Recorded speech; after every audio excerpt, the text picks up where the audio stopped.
Welcome, dear wanderer of the night. Welcome to this ancient sanctuary where time moves differently, where stories unfold like slow rivers finding their way to forgotten seas. As you settle into this moment, wherever you are in this vast world, know that you have found a place of rest, a harbor from the churning waters of the day. The journey we take tonight is a long one. 3 hours through realms that existed before the gods, before Zeus threw his first thunderbolt, before Athena emerged in her gleaming armor. Tonight, we descend into deeper waters, older stones, the first dreams that ever were dreamed. I'd love to know where in the world you're listening from tonight. Perhaps you're wrapped in blankets as rain patters against windows in London. Or maybe you're feeling the warm desert air drift through screens in Arizona, or listening to the distant sound of waves from a coastal town in Japan. Wherever you are, you're welcome here in this timeless space where the old stories still breathe. This is Boring Mythology, and I am here simply to be your guide through these ancient paths. Close your eyes if you haven't already. Let your breathing find its natural rhythm like waves on a primordial shore. Tonight, we journey back, far back, to an age of gold when different powers ruled the cosmos. Before the marble temples of Olympus gleamed in celestial light, before the heroes whose names echo through millennia, there was another order, another way of being. The Titans. Those vast, primordial forces who were more like living landscapes than the human-shaped gods who would follow them. Feel yourself beginning to drift. Not into sleep, not yet, but into that twilight space where memory and dream begin to merge. The air around you grows heavy with the weight of ages, thick like honey, warm like summer afternoons that never end. You're standing at the edge of time itself, where the present moment dissolves like morning mist, revealing something far older beneath. The golden light that bathes everything here isn't like sunlight as you know it. It's older, richer, flowing like liquid amber through a world that hasn't yet learned what darkness means. This is the light of Kronos' age, when time itself was young and moved in great slow circles rather than the arrow straight line, Here, in this first of ages, the Titans walk.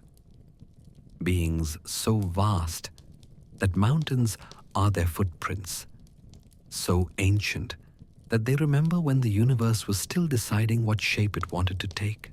Listen, do you hear it? That deep, resonant humming that seems to come from the earth itself? That's the sound of the Golden Age, when Kronos ruled from his throne that was both a mountain and a moment, both a place and a state of being. The trees here grow differently, not reaching upward toward the sun, but spreading in all directions at once, their branches heavy with fruits that taste of pure contentment, their roots drinking from streams that have never known pollution, never known scarcity, never known the bitter taste of endings. Walk with me now. Your feet find an ancient path, worn smooth not by footsteps, but by the passage of centuries, flowing like water over stone. The grass beside the path is softer than any textile, each blade containing within it the memory of the first grass that ever grew, when the earth was still learning how to be green. The air tastes of honey and wine, of bread that's always fresh, of water from the first spring that ever bubbled up from dark earth into light. This is how it begins. Not with violence or drama, not with the clash of cosmic forces, but with this gentle golden peace. The Titans aren't warriors, not yet. They're gardeners of infinity, shepherds of possibility, architects of a cosmos that's still soft and malleable, still deciding what laws it wants to follow. And at the center of it all sits Kronos on his temporal throne, the Titan of time who hasn't yet learned to devour his children, who hasn't yet become the tyrant that future stories will paint him as. Here, now, in this golden moment that stretches like taffy through eternities, he is simply the king of a perfect world. The throne of Kronos isn't what you might imagine. Not a chair of gold or marble, not a seat of power as mortals understand it. First, there is the sound, a deep thrumming like the heartbeat of existence itself, steady and slow, each beat marking not seconds, but centuries. Then comes the sight of it, rising from the earth like a living mountain, part stone, part tree, part river, part cloud. It shifts and changes with each viewing, never quite the same twice, because time itself is still learning what consistency means. Kronos sits upon this throne that is many things, and his presence fills the valley, fills the sky, fills the spaces between heartbeats. His beard flows like a waterfall of stars, each strand containing the history of a different possible future. His eyes are pools of liquid amber, where you can see the reflection not of what is, but of what was and what might be, all swimming together in golden depths that have no bottom.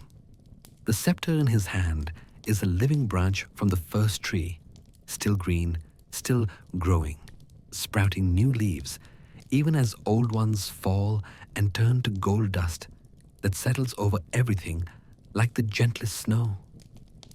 When he moves it, time ripples outward in visible waves, making flowers bloom and fade in the span of a breath, making mountains rise and crumble like waves on a beach, making the stars wheel overhead in great spirals that leave trails of light across the darkness. But here's the secret that later ages forgot. Kronos doesn't rule through fear or force. His kingdom maintains itself through a different kind of power, the power of perfect contentment. In this age, this golden age, no one wants for anything because wanting itself hasn't been invented yet. The humans who live in this time, and yes, there are humans here, though they're different from what humanity will become. They live like children in an endless summer afternoon. Watch them now, moving through the eternal gardens that surround Kronos' throne mountain. They don't walk with purpose or destination because every spot is equally perfect, equally home. Their skin glows with an inner light, fed by the ambrosia that grows wild on every tree, flows in every stream.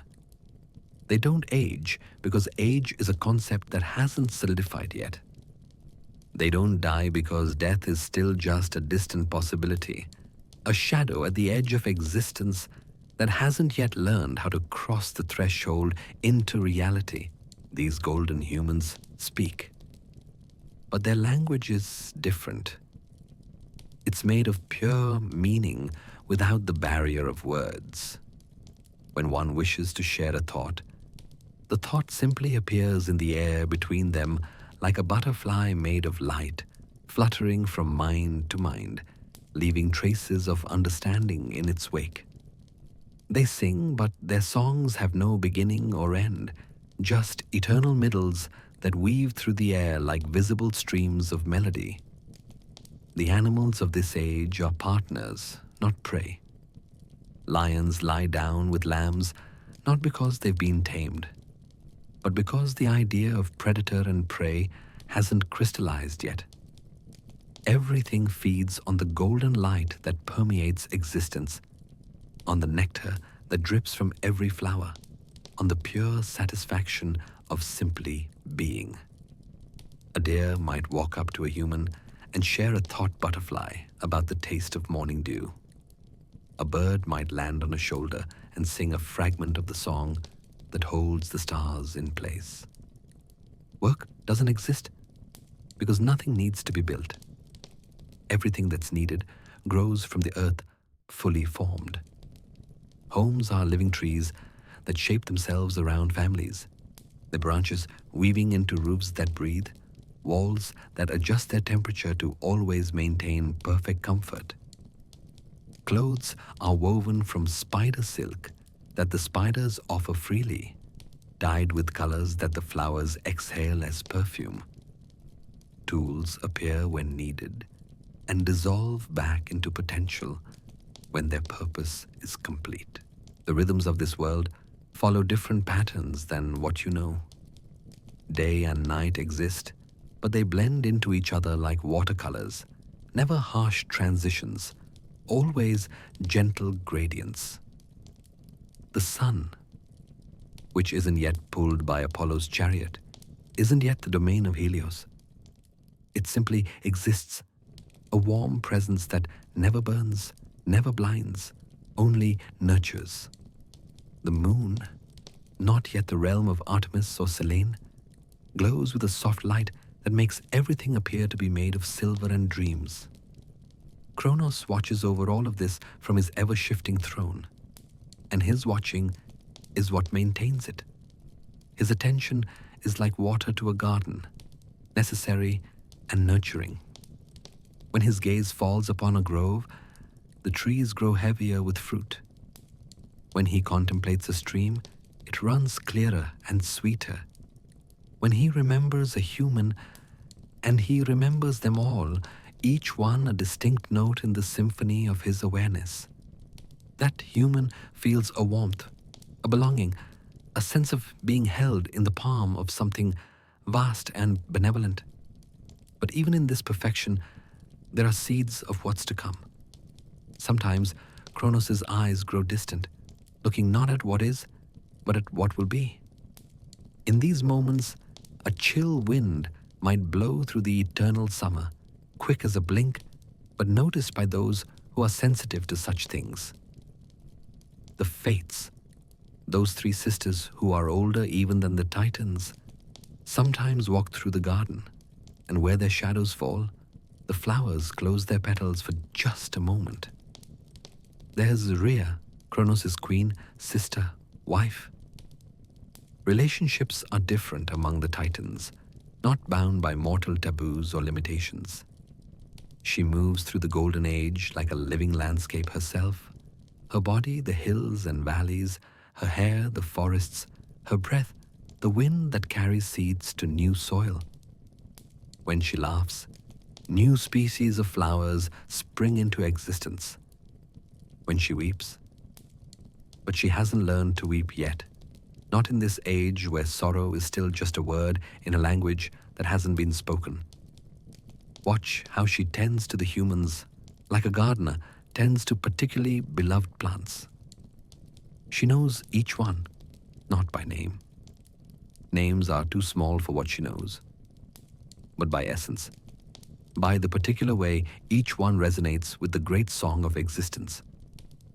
She might spend a century sitting beside a stream, teaching a group of them how to weave moonlight into cloth, or a millennium showing them the secret patterns in the stars that will one day become the constellations.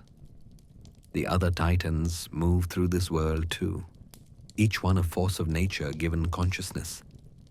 There's Oceanus, the great river that encircles all existence, his body the boundary between what is and what isn't.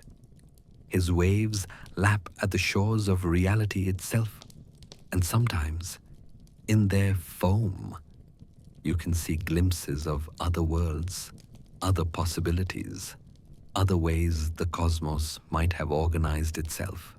Hyperion strides across the sky, not pulling the sun but being the sun, his body incandescent with a light that doesn't burn but blesses. His children will one day take over his duties. Helios, Selene, Eos. But for now, He is all of them at once, sun and moon and dawn combined into one brilliant presence that paints the world in every color that light can be.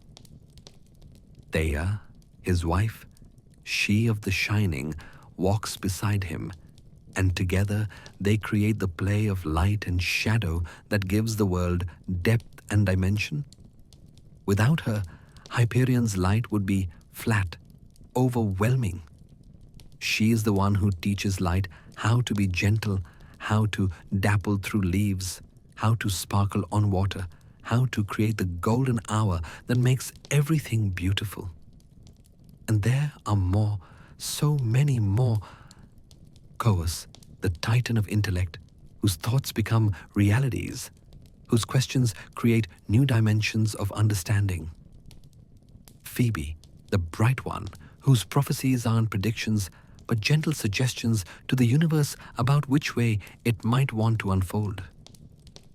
Mnemosyne, memory incarnate, who holds within her mind everything that has ever happened, every possibility that was chosen, and every one that was set aside. This is the world as it was in the beginning, in the Golden Age, when Kronos ruled with a touch lighter than feathers, when existence was a garden that tended itself, when peace wasn't an achievement, but simply the natural state of being. The humans of this age don't know that they're living in paradise because they have nothing to compare it to. They don't know that they're immortal because death hasn't been invented yet. They don't know that they're happy because unhappiness is still just a shadow of a possibility.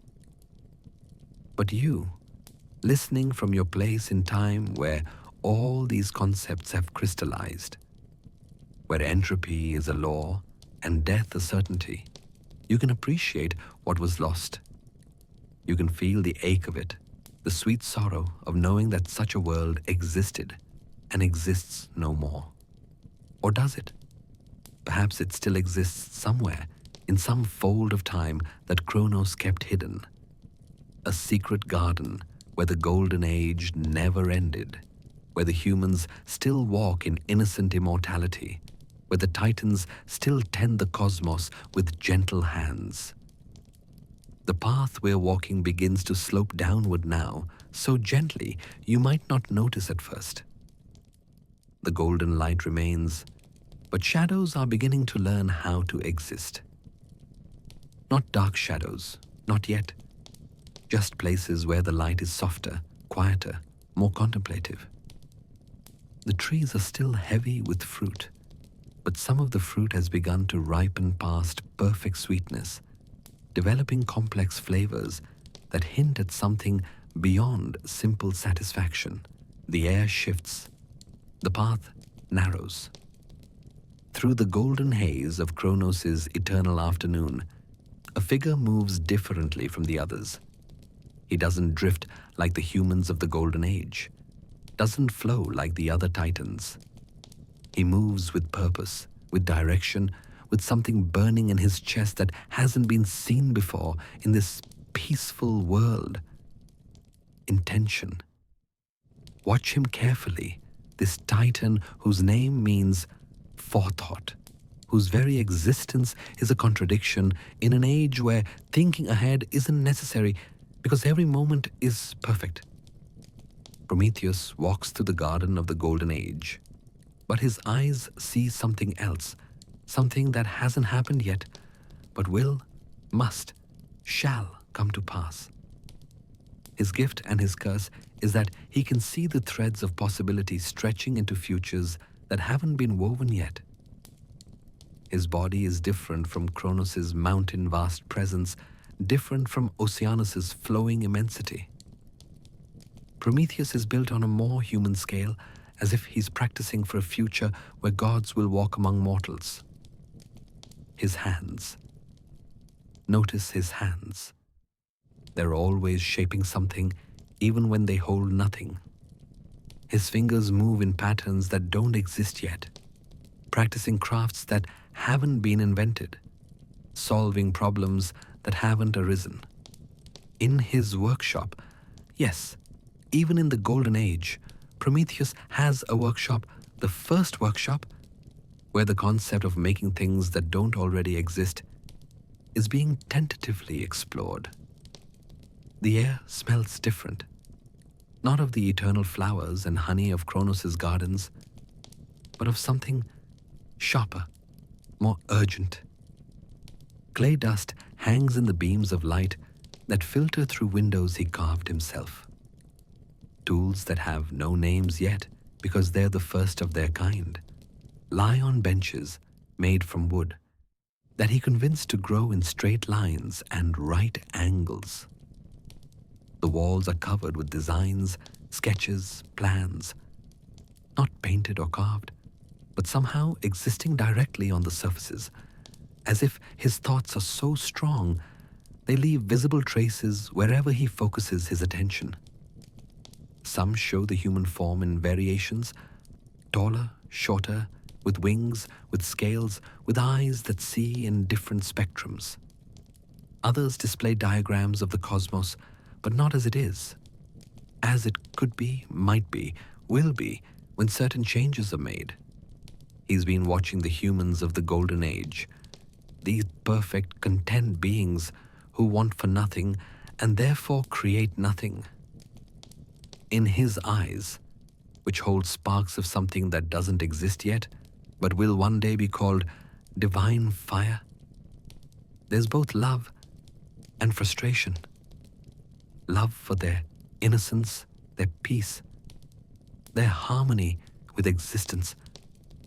Frustration because he can see what they could become if they just had something more. The idea has been forming in his mind like a pearl forms in an oyster, layer by layer around an irritant that shouldn't exist in this perfect world. The irritant is knowledge, specifically the knowledge of what could be rather than simply what is. The humans of the Golden Age don't need fire. The world is always the perfect temperature. They don't need tools. Everything they need grows naturally. They don't need art. Beauty is everywhere. But need and possibility are different things. Prometheus stands at his workbench, his hands moving over a creation that's almost complete. It's a hollow reed, simple enough, but treated with substances that don't have names yet, prepared with methods that he's invented through pure intuition. This reed is designed to hold something, carry something, transfer something from one place to another. It's the first technology, though that word won't exist for millennia. Outside his workshop, the eternal day continues its golden dream. But Prometheus knows, because knowing what will come is his nature, that this afternoon is actually an evening, that this contentment is actually a sleeping, that this peace is actually a pause before something greater and more terrible begins. He's seen it in the threads of possibility, the great web of cause and effect that he alone among the Titans can perceive in its entirety. He's seen Zeus, not yet born, who will overthrow Kronos. He's seen the war that will split the cosmos, the Titanomachy that will reshape existence.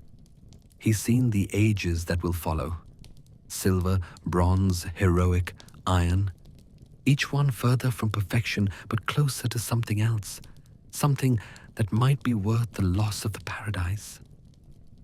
And he's seen the role he must play, the gift he must give, the price he must pay. The fennelled stalk, that's what it is. This hollow reed he's prepared rests in his hands like a question waiting to be asked. He knows where he must go to fill it, knows what he must steal, knows who he will anger.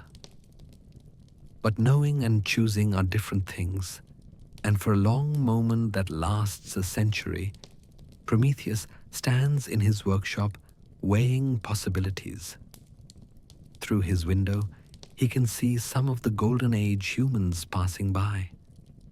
They move like sleepwalkers through paradise, their faces serene but empty of the spark that makes consciousness more than just awareness. They exist, but do they live? They are, but do they become?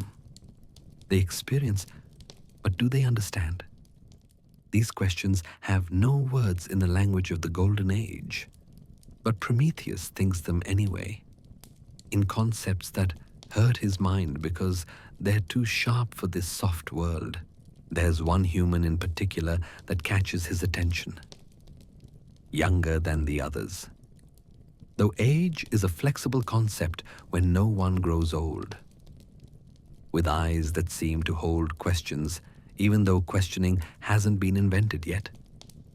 This human sometimes stands apart from the others, looking at the horizon as if wondering what lies beyond it, even though in the Golden Age there is no beyond. Everything is here. Everything is now. Prometheus has been teaching this one, carefully, subtly, in ways that don't disturb the golden peace, but plant seeds that might grow into something more. He's shown this human how to notice patterns in the stars, how to see that the river always flows in the same direction, how to recognize that seeds become plants, become seeds again. Small lessons, but each one a tiny crack in the perfect egg of contentment that surrounds the Golden Age. The human has started making things, nothing useful, because use doesn't exist yet, but arrangements of stones that please the eye in new ways, patterns of flowers that tell stories without words, sounds that aren't quite songs but aren't quite not songs either. The other humans don't understand these creations, but they're drawn to them, gathering around to experience these first tentative expressions of something beyond mere existence. This is what Prometheus sees when he looks at humanity. Not what they are, but what they're yearning to become without knowing they're yearning. The potential energy of consciousness waiting to kinetic into full awareness. The sleeping giant of creativity waiting for the spark that will open its eyes. And he knows, with the terrible certainty of foresight, that he holds the key to that awakening. The workshop grows darker, not with night, which doesn't fall in the Golden Age, but with the weight of decision. Prometheus sets down the fennel stalk and walks to another corner where he's been preparing something else. Clay, but not ordinary clay. This is earth mixed with water from the river Styx, kneaded with tears that haven't been cried yet, shaped by hands that know too much about what's coming. He's making new humans, or rather, he's making the models for what humans will become after the Golden Age ends.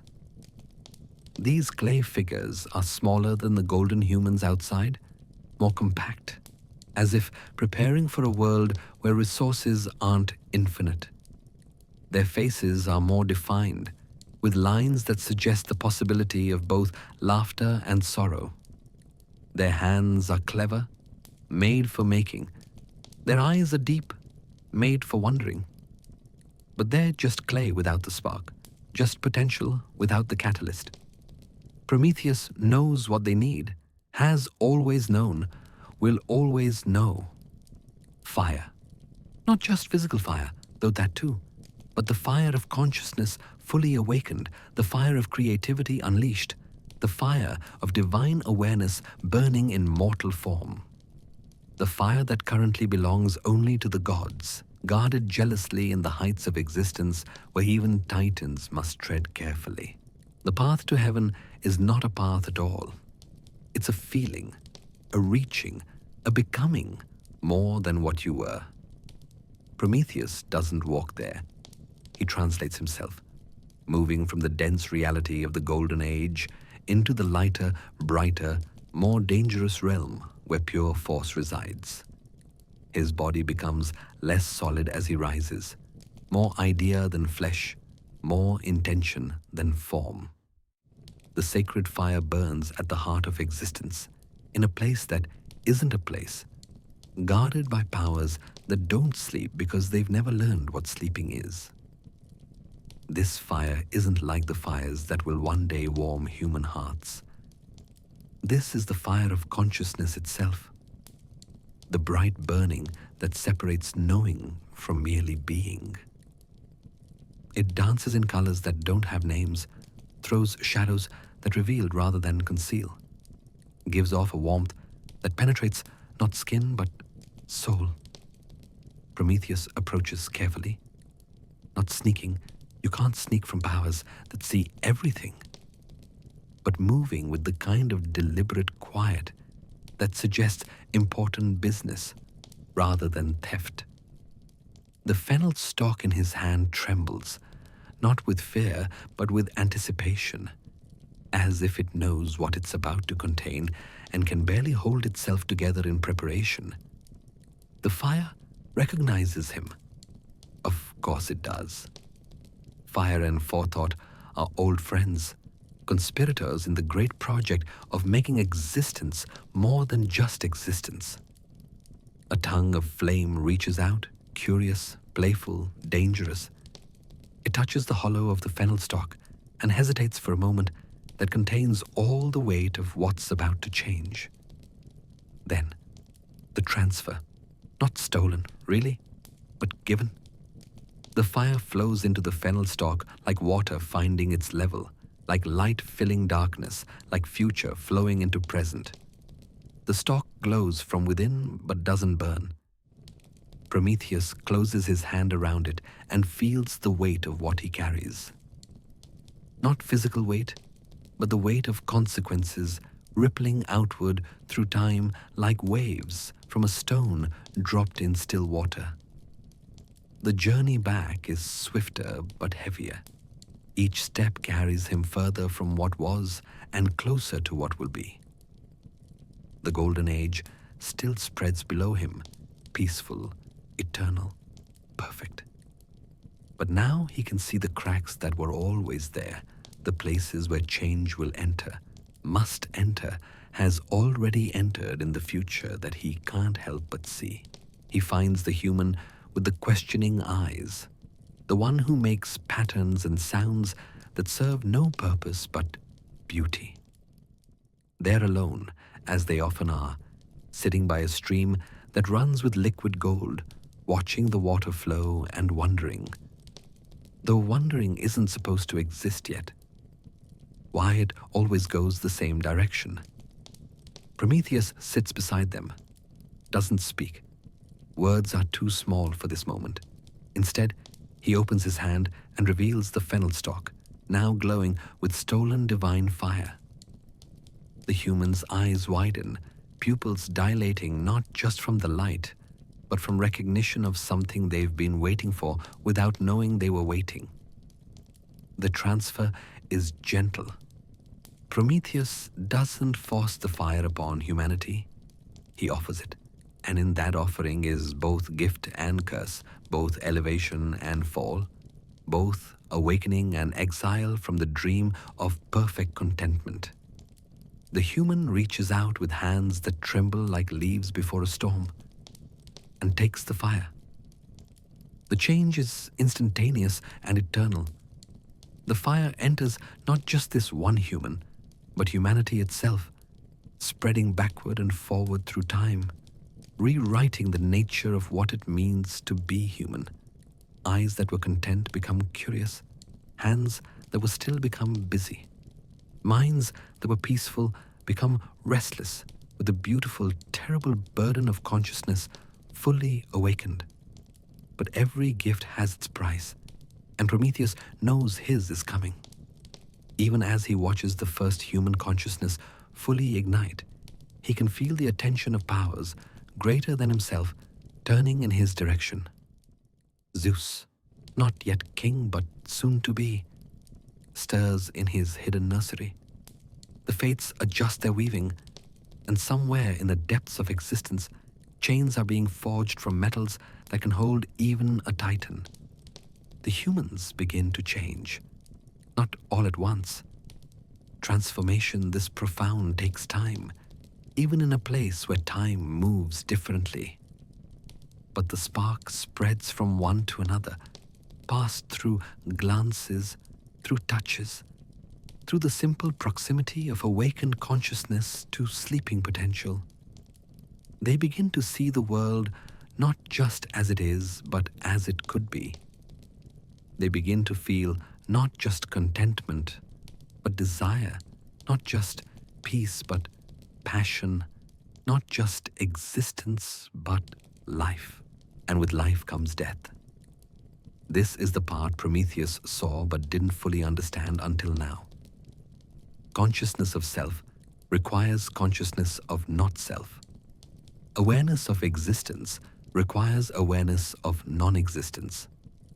The fire that awakens also illuminates the shadow of ending that was always there, waiting.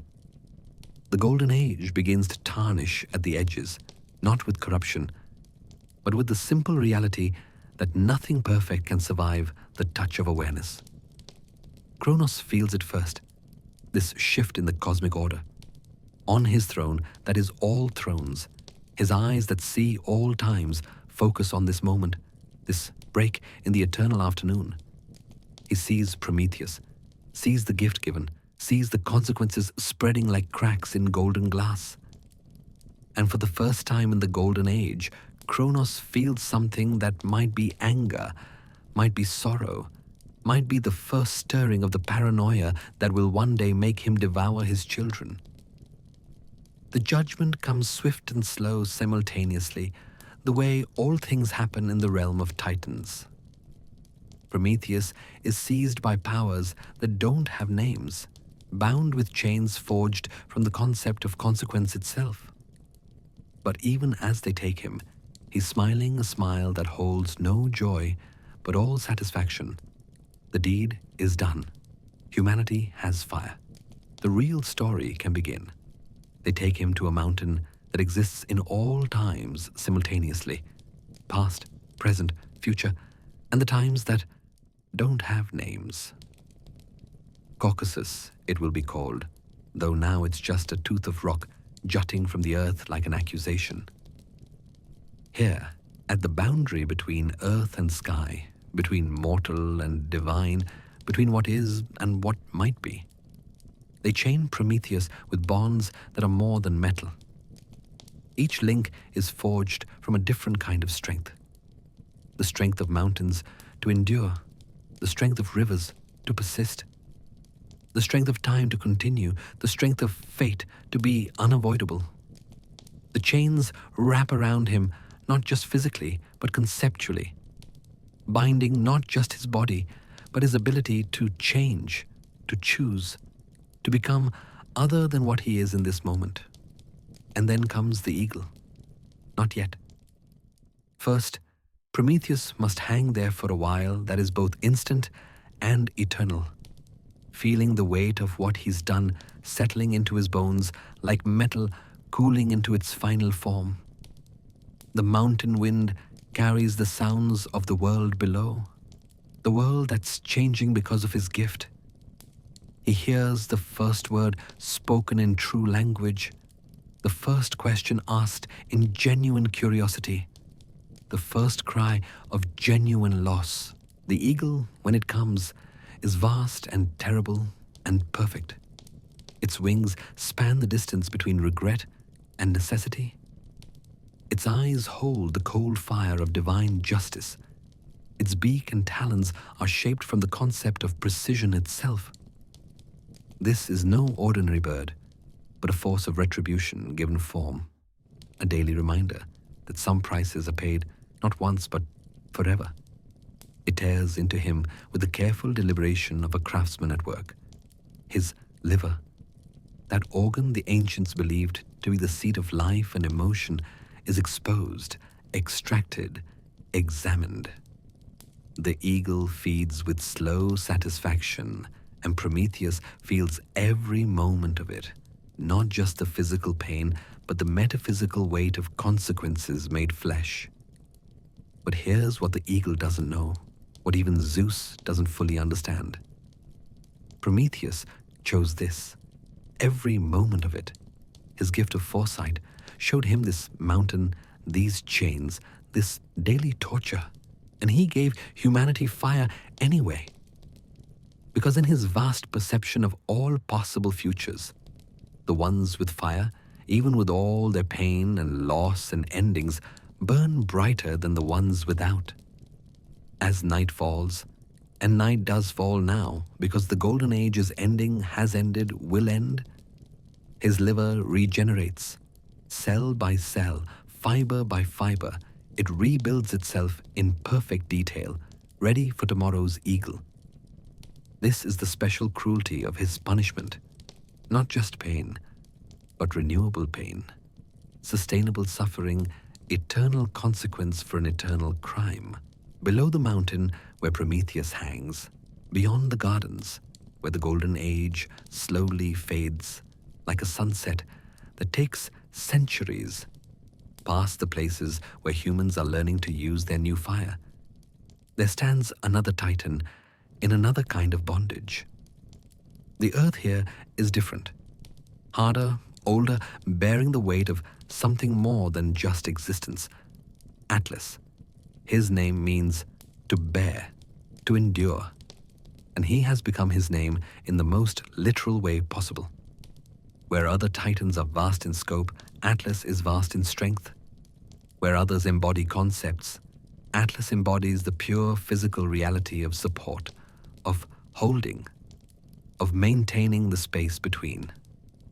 His muscles aren't just flesh, but are woven from the same forces that keep atoms from collapsing, that maintain the distance between stars, that prevent all of existence from compressing into a single point of infinite density. The sky he holds isn't the blue dome you see when you look up on a clear day. That's just the innermost shell, the part visible to mortal eyes. What Atlas bears is the entire vault of heaven, all the celestial spheres in their vast complexity, the crystalline architecture that keeps the cosmos organized. It weighs not pounds or tons, but concepts, the weight of every star that ever was or will be, the weight of darkness between the stars, the weight of possibilities that exist in the quantum foam at the edge of reality. His feet have worn grooves in the bedrock that go down to the world's foundation. His stance, perfected over eons, distributes the infinite weight through every fiber of his being. He doesn't stand still. Stillness would mean brittleness, would mean breaking. Instead, he makes micro-adjustments constantly, shifting imperceptibly to accommodate the movement of planets, the birth of new stars, the dance of galaxies in their slow spirals. The punishment. Well, this is a punishment, though the crime is almost forgotten now. Came from the same war that would see Prometheus chained. The Titanomachy, that cosmic civil war where Zeus and his siblings overthrew the old order. Atlas had chosen the losing side, had stood with Kronos and the old ways, had fought to preserve the Golden Age against the sharp brightness of Olympian ambition. For this, Zeus condemned him to hold forever the boundary between earth and heaven, to be the pin that keeps the cosmos from collapsing into chaos. But here, in the quiet moments between heartbeats that last decades, Atlas has developed a different understanding of his burden. The sky isn't just weight. It's alive, aware, responsive to his touch. He feels every meteor that streaks through the atmosphere, every solar wind that buffets the magnetosphere, every prayer that rises from earth-seeking heaven. He has become the mediator between above and below, the necessary tension that keeps both realms distinct yet connected. Sometimes clouds gather around his head, not ordinary clouds, but the thoughts of the sky made visible. They whisper to him in languages of pressure and precipitation, tell him stories of what they've seen in their wanderings. A cloud might share the view from above a battlefield where heroes clash, or the quiet of a mountain peak where a hermit contemplates infinity, or the joy of a wedding feast where smoke from celebratory fires rises like incense to the gods. His daughter comes to visit sometimes. The Pleiades, those 7 sisters who would become stars, though one would hide her light in shame or sorrow. They dance around his feet, their laughter like the tinkling of celestial bells. They bring him news from the parts of the cosmos he can't see, paint verbal pictures of nebulae being born, of comets tracing their elliptical stories across the void.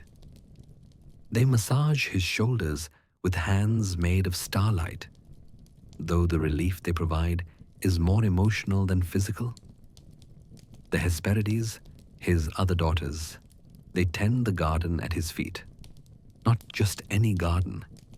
This is where the golden apples grow, those fruits of immortality that will feature in so many stories yet to come. The tree's roots wrap around Atlas's ankles like supportive embraces, drawing strength from his strength, stability from his stance. The apples glow with their own light, each one containing enough power to make a mortal into a god, or to start a war, or to prove a hero's worth. The dragon Ladon, 100-headed guardian of the tree, coils around its trunk in endless spirals. Each head watches a different direction, a different dimension, a different potential threat. But the dragon knows Atlas, respects him, sometimes even comforts him with 100 simultaneous lullabies. When the weight becomes not heavier but more noticeable, when consciousness of the burden threatens to overwhelm the bearing of it. There are visitors, occasionally, heroes on quests, gods with messages, lost spirits seeking direction. They look up at Atlas with mixtures of awe and pity, seeing both the magnitude of his strength and the eternity of his sentence. Some offer to help, not understanding that the sky can't be shared, that the burden is crafted specifically for his shoulders, that anyone else would be crushed not by the weight, but by the responsibility. Heracles came once, will come once, is always coming in the eternal present of mythic time. The greatest hero, seeking the golden apples for his labors. Atlas saw him approaching from 1,000 miles away, felt the hero's footsteps through the earth like a drumbeat growing closer.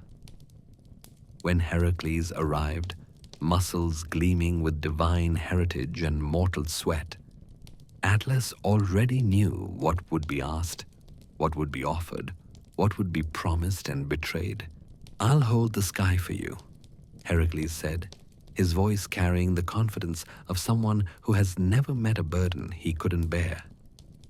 "You fetch the apples. Your daughters trust you. The dragon knows you. It will be easier." For a moment that lasted a century, Atlas considered. Not the proposal. He knew he would accept, had always known, would always know. He considered what it would feel like to set down the weight, to straighten his spine, to walk freely, even if only for the span of a task. The sky trembled at the thought, stars shifting nervously in their courses. The transfer was delicate, like passing a soap bubble the size of existence. Atlas bent slowly, muscles that hadn't moved in millennia creaking like continental plates shifting. Heracles positioned himself, and for an instant they both held the sky together, 4 hands supporting infinity. Then Atlas let go. The absence of weight was more shocking than the weight had ever been. Atlas nearly fell, his body so accustomed to resistance that freedom felt like falling. His spine crackled as it straightened, vertebrae remembering their original positions. His shoulders, freed from their eternal burden, seemed to float. He took a step and almost laughed at how easy it was, how the earth didn't grip his feet like desperate hands. Behind him, Heracles grunted, then went silent as the true weight settled onto him. Not just physical weight, but the weight of keeping everything separate, everything in its place, everything spinning in its proper orbit. The hero's face, usually set in expressions of determination or battle joy, went slack with understanding. This wasn't about strength. This was about endurance without end, purpose without completion, a task that would never get easier because it would never end. Atlas walked to his garden, each step a remembered joy. The Hesperides danced around him, weeping tears of liquid starlight at seeing their father free, even temporarily. The dragon Ladon lowered all 100 heads in acknowledgement. The golden apples practically leapt from their branches into his hands, eager to be part of this moment of liberation. He could run. The thought occurred as he held the apples, feeling their weight that was nothing compared to what he usually bore. He could take these sources of immortal power and disappear into the cosmos, leave Heracles to bear the sky forever. It would be just. The hero had tricked so many others, had found clever solutions to impossible problems. Let him solve this one from underneath the weight of existence. But Atlas walked back. Not from honor, though honor played a part. Not from duty, though duty was woven into his bones. He walked back because he understood something that Heracles, for all his strength and cleverness, didn't. The sky wasn't his burden. It was his purpose. Without it, he was just another titan in a cosmos that had moved beyond titans. With it, he was necessary, eternal, the pin that held reality together. "Thank you," he said to Heracles, and meant it, not sarcastically, but genuinely grateful for the reminder of what freedom felt like, for the confirmation that he chose his burden even when it wasn't a choice. He handed over the apples and positioned himself to resume his stance. Heracles tried to trick him, of course. "Hold these apples for a moment while I adjust my lion skin for better padding." But Atlas had seen this coming from before Heracles was born. He suggested Heracles hold the apples in his mouth, or better yet, let Atlas adjust the padding for him while Heracles continued to hold the sky. The look of surprise on the hero's face when his trick failed was worth another millennium of bearing the weight. The transfer back was smoother. Atlas knew exactly how to position himself, how to accept the weight, like welcoming an old friend who's difficult but familiar. The sky settled onto his shoulders with something almost like affection, the stars humming their relief at being back in their proper keeper's care. Heracles departed with his apples and his new understanding of what true burden meant, and Atlas returned to his eternal stance. But something had changed. The brief freedom had reminded him that his burden was also his choice, even if choosing and being condemned looked the same from the outside. He began to feel the sky differently, not as weight, but as connection. Through it, he touched everything. Every star knew the warmth of his hands. Every planet spun according to the rhythm of his breathing. Every comet traced its path along the lines of his muscles. The sky remembers. Even now, in the time you're listening from, the sky remembers Atlas. When you see the stars wheeling overhead in their ancient patterns, you're seeing the grooves worn by his grip. When you feel that particular weight of a heavy, overcast day pressing down, you're feeling an echo of what he bore. When you stand at the edge of a cliff and feel that vertigo that's both fear and attraction, you're sensing the space he maintained between earth and heaven. The sky endures. Through the ages that followed the golden, through the rise and fall of heroes, through the fading of the gods themselves into story and symbol, the necessity of Atlas's task remained. Someone, something, must maintain the distinction between above and below, must hold the line between order and chaos, must bear the weight so that others can live unburdened. The sky waits. In the place where Atlas stands, which is every place and no place, time moves differently. He waits for an end that may never come, for a relief that might not exist, for a cosmic restructuring that would make his task unnecessary. But the waiting isn't passive. It's the active waiting of a guardian at his post, a parent watching over sleeping children, a foundation conscious of what it supports. As our path winds away from Atlas, moving deeper into the twilight realm where Titans dwell, we can still feel him there, constant as gravity, patient as stone, necessary as the space between heartbeats. His burden has become so much a part of the cosmic order that most have forgotten it's a burden at all. It simply is, the way mountains simply are, the way oceans simply are, the way the sky simply stays above and the earth simply stays below, deeper now, into the places where even moonlight fears to tread, where the stories become whispers, become sighs, become the almost silence of forgotten names. Here dwell the Titanesses, those vast feminine forces who shaped the cosmos with touches softer than feathers, but stronger than mountains. Their stories weren't lost. They were set aside, covered over, pushed to the margins by louder tales of thunder and war. But here, in this deepening twilight, their presence pulses like a heartbeat. You only notice when everything else goes quiet.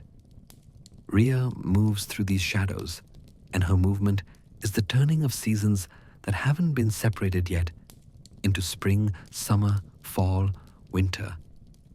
She is all of them at once, the eternal cycle of growth and rest, flowering and fading, the push of green through dark soil and the pull of leaves back to earth.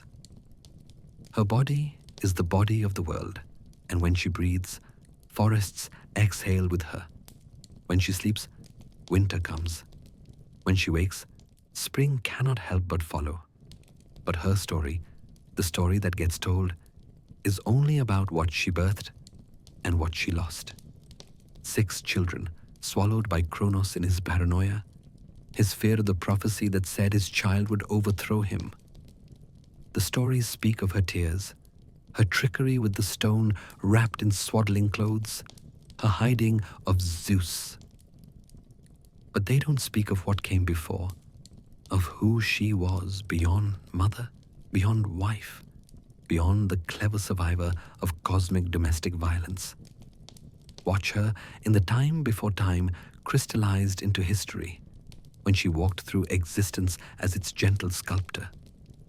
Her hands shaped valleys, not through force but through suggestion, the way water shapes stone, patiently, persistently, with a touch that seems to do nothing but accomplishes everything. Mountains rose where she paused to rest, not thrust up violently, but invited upward, coaxed into being by her presence that made height seem natural, necessary, beautiful. She had a garden once, before gardens were different from wilderness, where she experimented with life the way an artist experiments with color. Each plant was a thought made visible, a feeling given form. There were flowers that bloomed only in darkness, their petals made of condensed shadow. Trees that grew downward, their roots reaching toward the sky, their branches digging deep into earth. Vines that sang When the wind moved through them, each leaf tuned to a different note of a harmony that human ears would never quite be able to hear. The animals came to her not as subjects to a queen, but as children to a mother, though she was mother to none of them and all of them simultaneously. She knew each by the particular pattern of its breathing, the specific way it moved through space, the unique interaction between its life force and the greater life force of everything. A sparrow might nest in her hair for a century. A wolf might lay its head in her lap and dream wolf dreams that she would understand and sometimes gently adjust, removing the nightmares, amplifying the moments of running free under stars. Theia drifts past in the deeper darkness, she of the divine light, whose name means goddess, but also sight and that which is seen. She is perception itself, the force that makes observation possible, that creates the relationship between seer and seen. Without her, light would exist but wouldn't illuminate. The sun would burn but wouldn't brighten. Eyes would be organs but wouldn't be windows. Her gift to existence was perspective, the understanding that everything looks different depending on where you stand, when you look, how you choose to see. She taught the cosmos that truth could be multiple without being false, that paradox was not a problem, but a feature of reality's design. In her presence, you might see yourself from outside yourself, understand suddenly how you appear to the stars, to the stones, to the spaces between atoms. She wears veils made of the moment between sleeping and waking, that instant when you're not sure which world is real. Through these veils, everything appears softer, more possible, less bound by the rigid rules that haven't quite been established yet. Sometimes she parts them, and the raw reality of divine sight floods through. Too bright for mortal concepts, too pure for anything but the briefest glimpse before understanding must shield itself or be burned away. Phoebe passes through this realm of growing darkness, her prophecies trailing behind her like scarves made of tomorrow. She doesn't speak futures. She exhales them, and they condense in the air like breath on a cold morning, forming shapes that might be warnings, might be promises, might be simply the universe talking to itself about what it's planning to do next. Her prophecies aren't commands, but conversations, negotiations between what is and what might be. In her eyes swim visions that haven't decided if they want to become real or remain potential.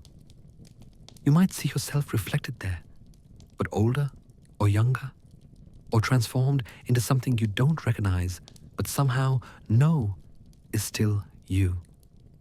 She sees the threads that connect all things, the invisible web of causality and chance that makes every flutter of a butterfly's wing a potential hurricane, every kind word a possible salvation, every cruelty a door to either destruction or redemption. But Phoebe's gift is also her burden. To see all possibilities means never being able to fully exist in just one.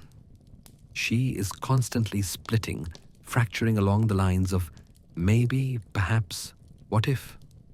In one version of herself, she's laughing at a joke that won't be told for 3,000 years. In another, she's mourning a loss that might never happen if certain choices are made differently.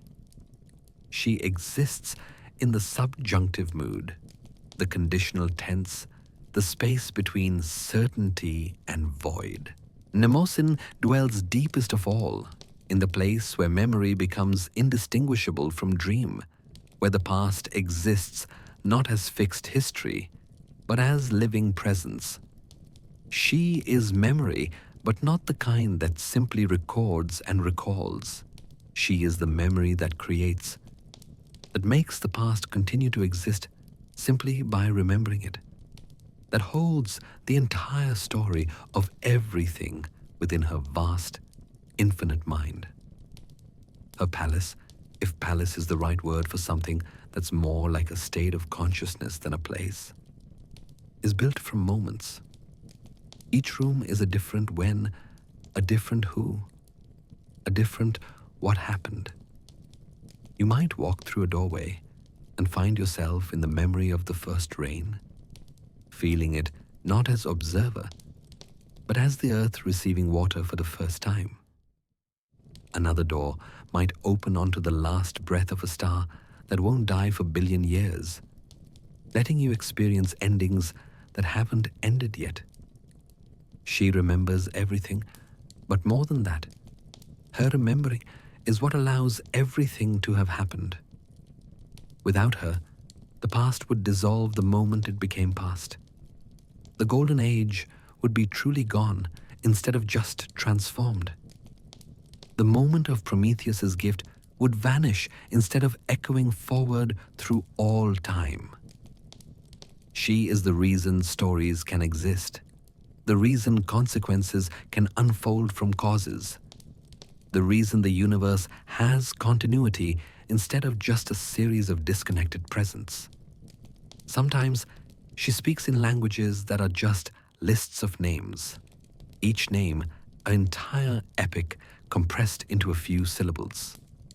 She might recite the names of every leaf that has ever fallen, and in that recitation, you would somehow understand the complete story of autumn, of letting go, of the beauty in endings. Or she might whisper the names of everyone who has ever felt lonely at 3 a.m, and in those names, find the thread that connects all isolation and all comfort. These Titanesses move through the deepening darkness like currents in an ocean too vast to see across. They don't seek recognition or worship or even remembrance. They continue their work. Rhea nurturing life that doesn't know it's being nurtured. Theia adjusting the quality of light in places no one thinks to look. Phoebe weaving possibilities into the fabric of what's to come. Mnemosyne ensuring that nothing is ever truly lost. Their power is the power of the unnoticed essential, the overlooked fundamental, the forgotten foundation. They are why mothers know without being told when their children need them. They are why light sometimes seems to understand exactly how to fall to make ordinary things beautiful. They are why some moments feel heavy with significance even when nothing special seems to be happening. They are why the past sometimes feels more real than the present. Listen, do you hear it? That sound beneath sound, that rhythm older than rhythm, that whisper that might be waves or might be the universe breathing in its sleep. We're approaching the realm of Oceanus now, that titan whose body is the river that encircles existence, whose children number in the thousands, each one a different prayer water makes to itself. 3,000 daughters. Let that number settle into your bones like salt into the sea. Not 3, not 30, not 300, but 3,000 individual expressions of the liquid divine, each one a different way. Water can be conscious, can be feminine, can be both singular and part of the endless flow. They are the Oceanids, and their names are poems that rivers write in their own currents. Here, in this deepening place, where distinction begins to blur like watercolors in rain, they move differently than beings move in the sharp-edged world above. They don't walk or swim or fly. They transition, flowing from here to there without crossing the space between, existing in the way water exists, everywhere at once but also specifically here, specifically now. Styx comes first, as she always must, the eldest daughter whose name became an oath that even gods fear to break. Her waters are dark, not with mud or depth, but with the weight of promises, the gravity of words that bind reality itself. When gods swear by sticks, they're not invoking a place, but a person, a consciousness that remembers every vow, every pledge, every casual promise made and broken since language learned to carry consequences. Her river doesn't just flow, it witnesses.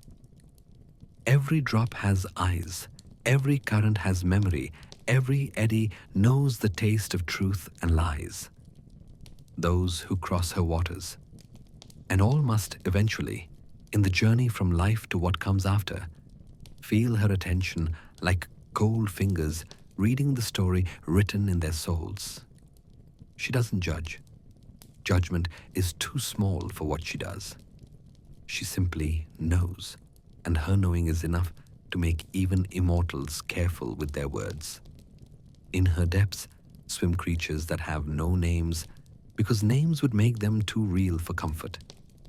They feed on broken promises, grow fat on betrayals, breed in the spaces between what was sworn and what was done. Sometimes, rarely, one surfaces, and its appearance is enough to remind the cosmos that words have weight, that promises are architecture, that oaths are the bones existence builds itself upon. Metis flows nearby, but also far away, in the way that wisdom is always close but seldom grasped. She who would become Zeus's first wife, who would be swallowed whole while pregnant with Athena, who would become the wisdom inside the god of thunder. But here, now, in this eternal present of the deepening, she is still herself, still free, still the cleverest of all the Oceanids. Her waters don't reflect, they reveal. Look into them and see not your face but your thoughts, not your appearance but your patterns, not who you are but who you're becoming. She knows every strategy before it's formed, every solution before the problem exists, every answer before the question is asked.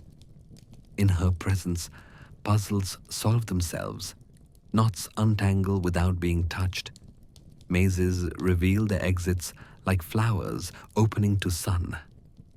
Watch how she moves through her sisters, solving disputes they didn't know they were having, answering needs they hadn't recognized, preventing problems that would have flowered into catastrophes. Her touch is so light, it might not be touch at all, just the suggestion of touch, the possibility of intervention that somehow accomplishes more than direct action ever could. Doris dances past, she of the generous sea, mother of the 50 Nereids, who will one day dance in the waves for sailors to glimpse and wonder about. Her waters taste of salt and dreams, carrying the minerals that will one day make life possible in forms that haven't been imagined yet. She is abundance without excess, generosity without depletion, the eternal spring that never runs dry because it never stops flowing.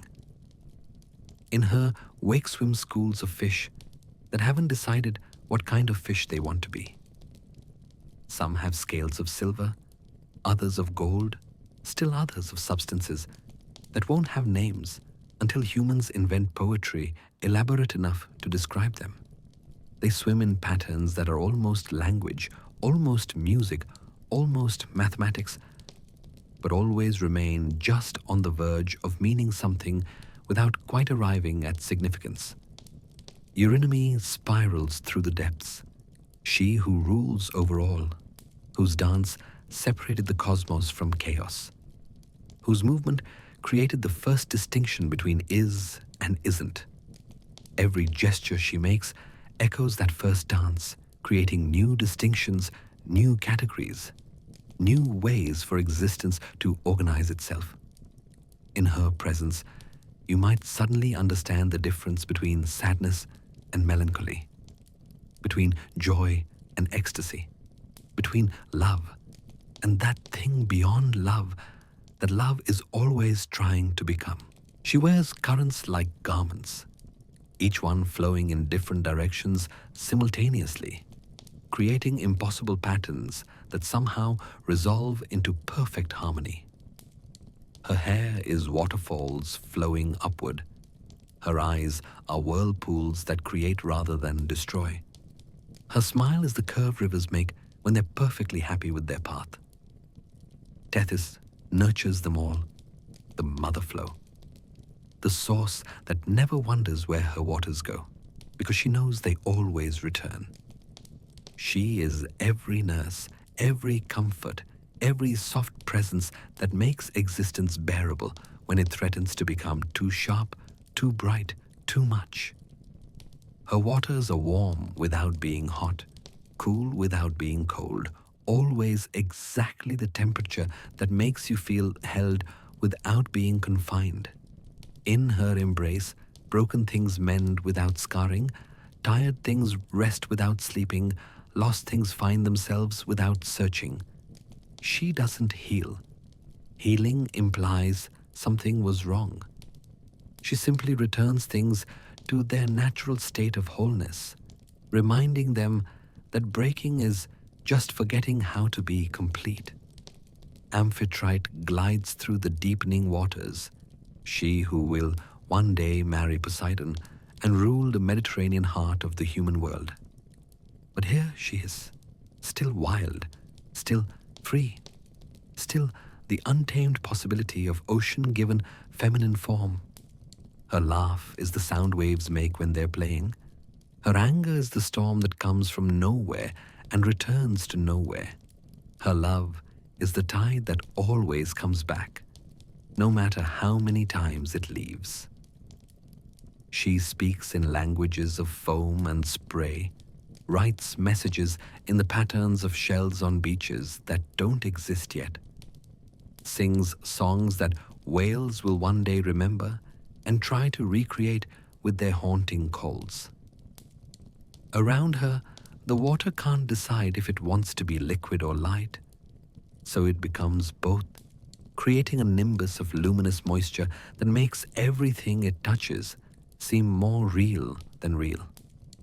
Perse shimmers past, she of the destructive light, whose brightness isn't illumination, but transformation. Her waters carry the power to change things at their essence, to make them other than what they were. Not evolution, which is gradual, or metamorphosis, which follows patterns, but pure transformation without rules or reasons. In her presence, fish might become birds without transitioning through any intermediate state. Stones might remember they were once stars and try to return to the sky. She is dangerous the way truth is dangerous, the way mirrors are dangerous, the way knowing yourself is dangerous.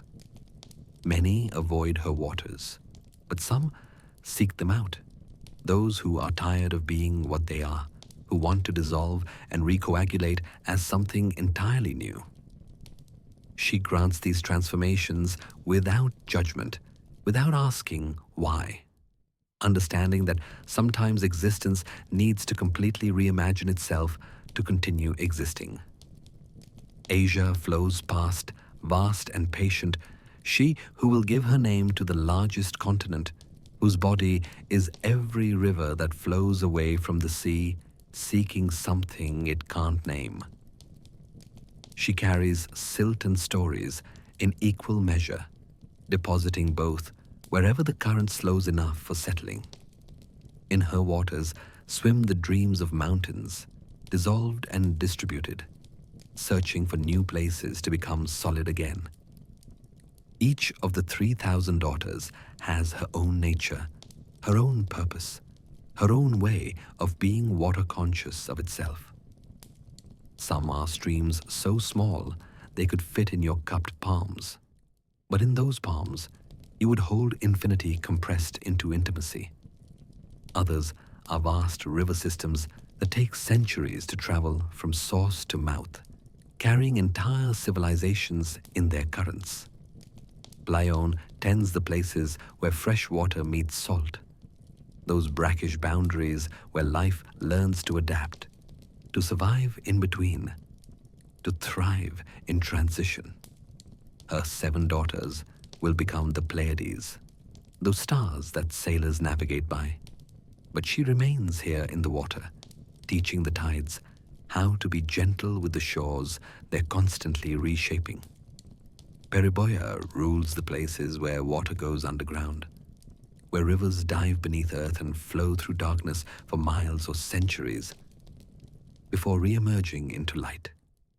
Her realm is full of blind fish that see with different senses, of waters that have never known sun but glow with their own light, of currents that move through solid rock as easily as through air. Idaia knows everything water knows, which is everything that has ever touched water, which is everything. Her knowledge isn't organized in libraries or lists, but flows in currents of connection, each piece of information leading naturally to the next in an endless stream of association. Ask her about rain, and she'll tell you about every drop that has ever fallen. But she'll tell you by letting you feel it, all at once, the entire history of precipitation compressed into a single moment of total understanding. Deeper still, where names become less important than nature's, where counting becomes impossible because things flow into each other. The Oceanids merge and separate like currents in the same stream. They are 3,000 and they are one. They are finite and they are endless. They are individual and they are collective in the way water is always both drop and ocean simultaneously. Some of them tend to specific waters. This spring, that river, this particular stretch of coast. Others embody types of water. The first splash, the last drop, the perfect reflection, the destroying flood. Still others are states water can achieve. Frozen but flowing, falling but rising, salt becoming fresh, becoming salt again. Calypso hides among them, she who will one day hide Odysseus, holding him in her island embrace for 7 years that feel like moments or eternities, depending on how you count time when you're immortal and in love with someone who isn't. Here, she practices hiding, making herself invisible even among her visible sisters, learning the art of being present and absent simultaneously. Theia dances through the currents, she who will become chance itself, fortune good and bad. The randomness that makes existence unpredictable and therefore interesting. Her waters flow uphill sometimes, just because they can, just to prove that rules or suggestions and patterns are just habits the universe hasn't broken yet.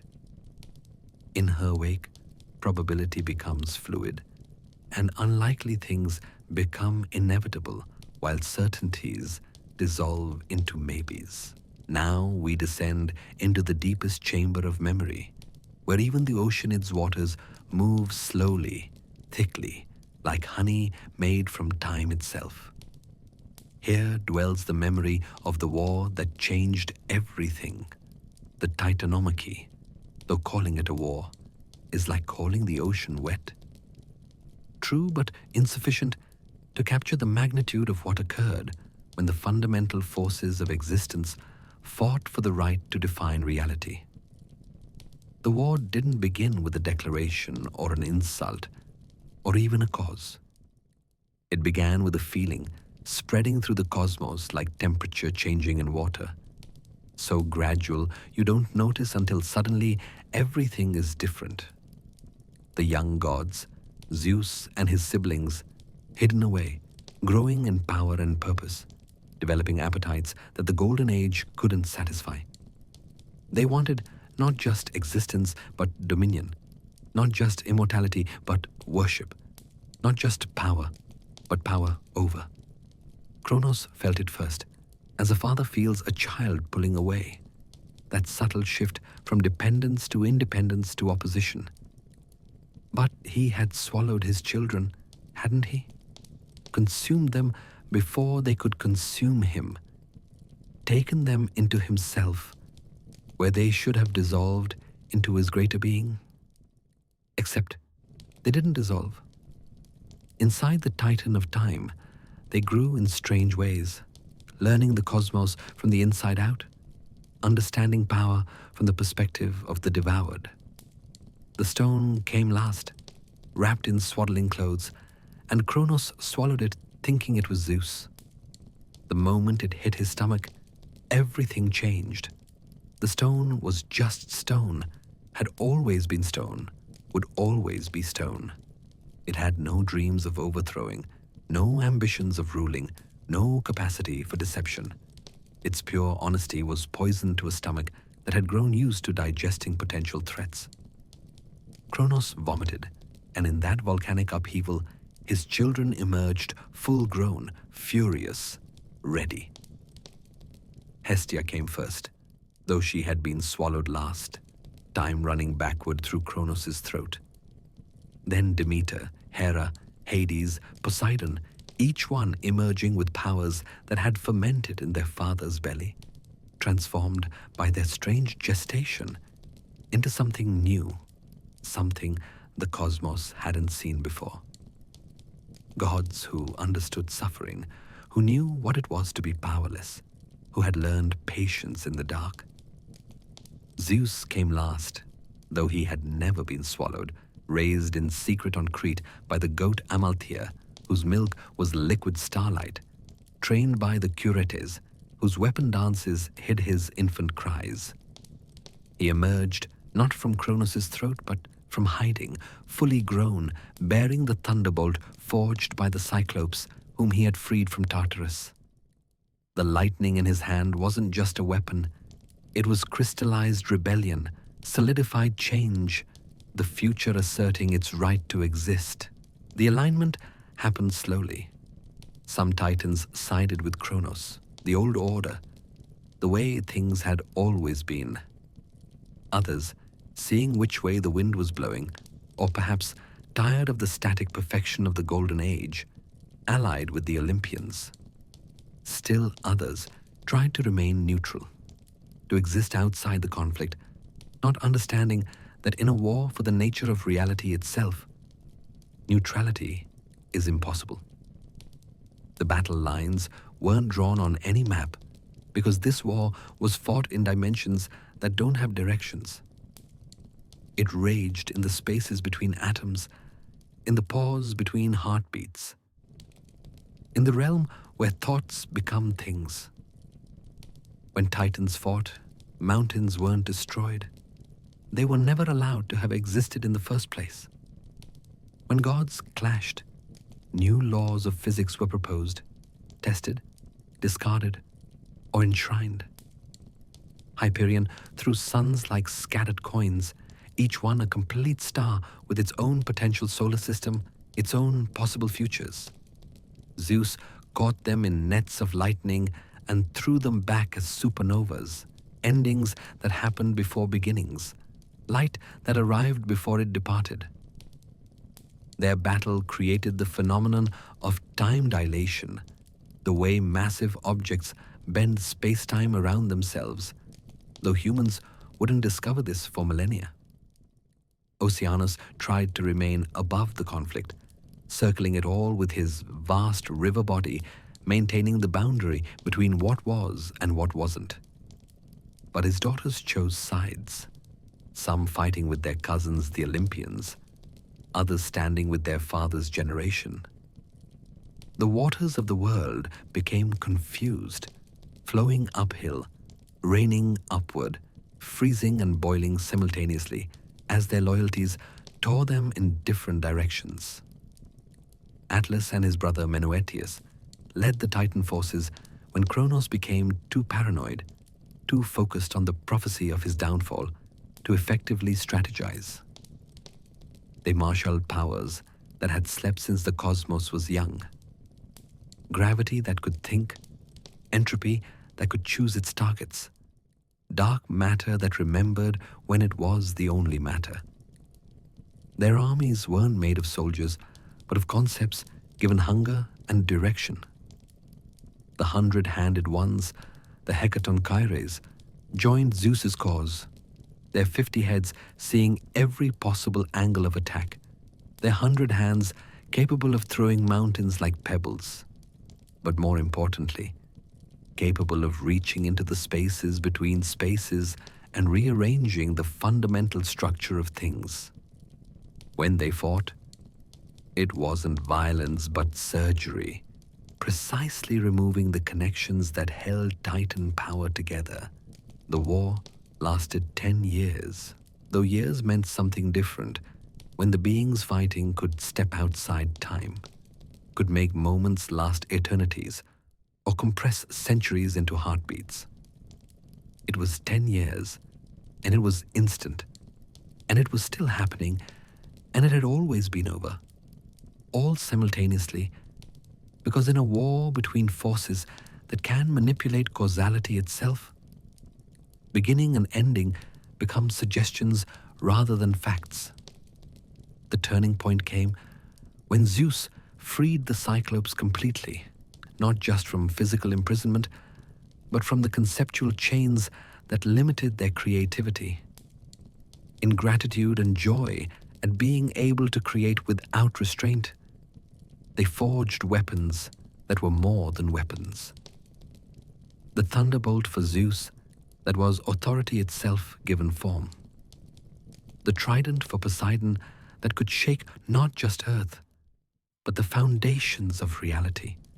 The helm of invisibility for Hades that didn't just hide the wearer, but erased them from the possibility of being perceived. With these weapons, the Olympians didn't just fight the Titans. They rewrote the rules of engagement. Where Titan power was vast and primal, Olympian power was precise and purposeful. Where Titans embodied forces, Olympians directed them.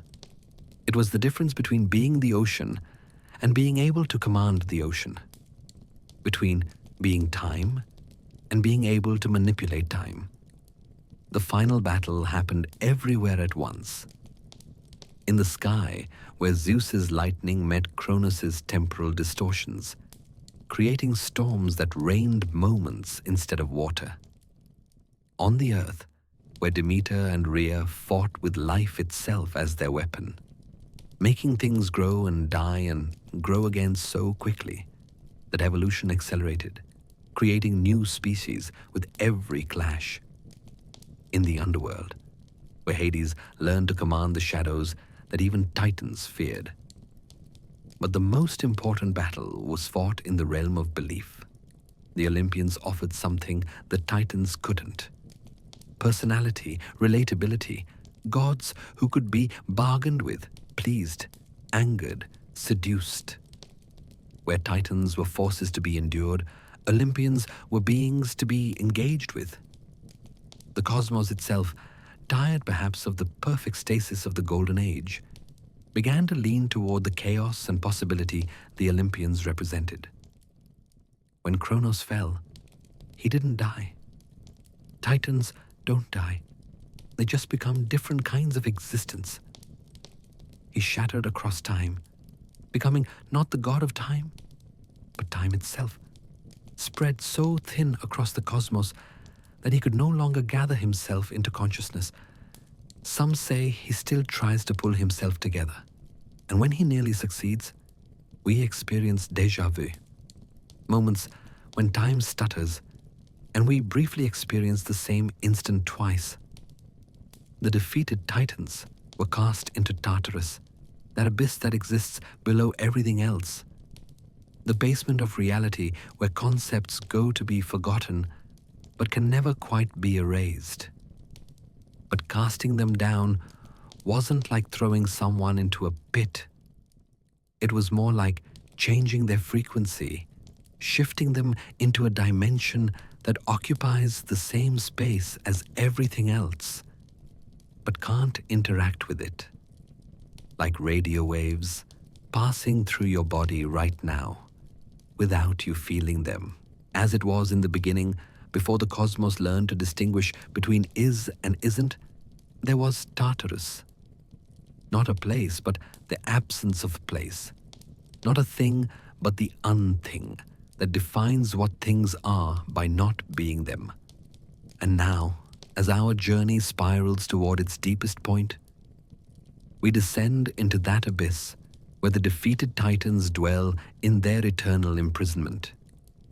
Though imprisonment isn't quite the right word for what happens when forces of nature are prevented from naturing. The descent to Tartarus takes time, even for thoughts, even for dreams. It's as far below Hades as Hades is below the earth, as the earth is below the heavens. If you dropped an anvil from the earth, it would fall for 9 days before hitting the surface of Hades' realm. Drop it again from there, and 9 more days of falling before it reaches Tartarus. But we're not dropping anvils. We're dropping awareness, letting consciousness sink through layers of reality, each thicker and stranger than the last. The gates of Tartarus aren't gates as you understand them. They're made from the concept of boundary itself, forged from the moment when the universe first said, this but not that, when distinction became possible. They're guarded not by monsters, but by impossibilities. Things that can't exist but do. Paradoxes given form and purpose. A flame that freezes, water that burns, darkness visible, silence that deafens. These guardian impossibilities ensure that what's kept in Tartarus stays there, because to pass them, you'd have to become impossible yourself. Inside, though inside and outside lose meaning in a place that exists in the spaces between spaces. The defeated Titans exist in states that aren't quite existence. They're not dead, because death would be a mercy and an ending, and Tartarus offers neither. They're not alive, because life implies growth, change, possibility, and Tartarus is the absence of possibility. They simply are, in the most minimal way that being can be. Kronos is here, spread across the non-dimension like butter scraped too thin across infinite bread. His consciousness, once focused enough to rule the cosmos, now scattered into temporal fragments. One part of him experiences the moment of his defeat eternally. Another part remembers the Golden Age, but can't quite recall if it was real or dream.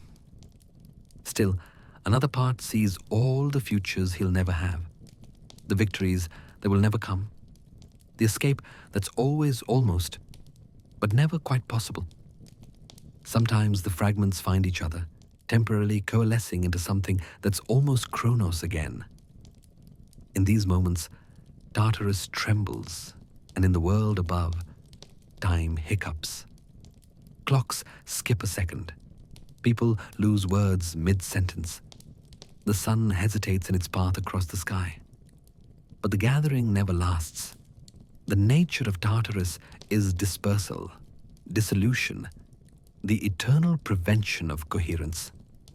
Kronos falls apart again, and his scream of frustration becomes the background hum of entropy that scientists will one day measure but never quite understand. Iapetus wanders the non-paths of Tartarus, the titan of mortality, of the piercing that lets life leak out. He walks because stillness would mean accepting his situation, and walking maintains the illusion that he's going somewhere, even though every direction leads to the same nowhere. His footsteps echo, but the echoes arrive before the steps that cause them, effect preceding cause in the confused causality of this anti-place. He speaks sometimes to himself, to the darkness, to the memory of light. His words are about craftsmanship, about the spears he'll never forge again, about the precise angle needed to pierce not just flesh, but the concept of wholeness itself. He teaches no one techniques that no one will use to create weapons that will never exist. But the teaching continues because stopping would mean acknowledging that his purpose has been severed from him as cleanly as any spear thrust. Hyperion's light still burns here, but it's a light that illuminates nothing because there's nothing to illuminate. It reveals the darkness without dispelling it, makes the absence visible without filling it. He's become a lighthouse in a sea that has no ships, no shores, no surface. His light pulses in patterns that would mean something if meaning could exist here. Messages that would convey information if there was anyone to receive them or anything to convey. The cruelest part of his imprisonment is that he can still feel the sun above, his son Helios, driving the chariot he once guided. Every dawn that happens in the world above burns through him like acid, reminding him of what he was, what he's lost, what continues without him. He feels every sunset too, the relief of ending that never comes for him. The rest the Tartarus denies. He burns and burns and burns without consuming, light without purpose, day without night. Koios beats against the conceptual walls with fists made of pure intellect, trying to think his way out, to solve the puzzle of Tartarus like a mathematical equation. But every solution he develops creates a new problem. Every weakness he identifies strengthens itself by being observed. The prison learns from his escape attempts, evolving, adapting, becoming more perfectly impossible with each failed attempt. His mind, once the clearest in existence, fragments under the strain of eternal problem-solving without resolution. Part of him works on understanding the nature of imprisonment itself. Another part tries to remember what freedom felt like, but the memory becomes less real with each recollection. A third part has given up and simply counts, starting from one and going toward infinity, because at least counting gives the illusion of progress. Krios dwells in the southern reaches of Tartarus, if direction has any meaning here. The titan of constellations, of the ordered patterns that help travelers navigate, now lost in a place where patterns dissolve the moment they form. He tries to maintain his star maps, drawing them in the non-substance of Tartarus's floor, but they shift when he's not looking, stars moving to new positions, constellations forming shapes that hurt to perceive. He remembers every star by name, by the story of its birth, by its destined death. But here, cut off from the sky, the memories become uncertain. Did that star burn blue or red? Did that constellation tell the story of a hunter or a hunted? The uncertainty is worse than forgetting would be, because it leaves him in eternal doubt, always almost remembering, but never quite sure. The Titans aren't alone in Tartarus. Other things dwell here, things that were judged too dangerous or too wrong for the upper world. The Hecaton Kyres are here by choice, guarding the Titans they helped defeat, their 100 hands always moving in patterns that reinforce the prison's impossibility. They don't speak to their prisoners, but their presence is felt, a constant reminder that the imprisonment isn't just circumstantial, but actively maintained.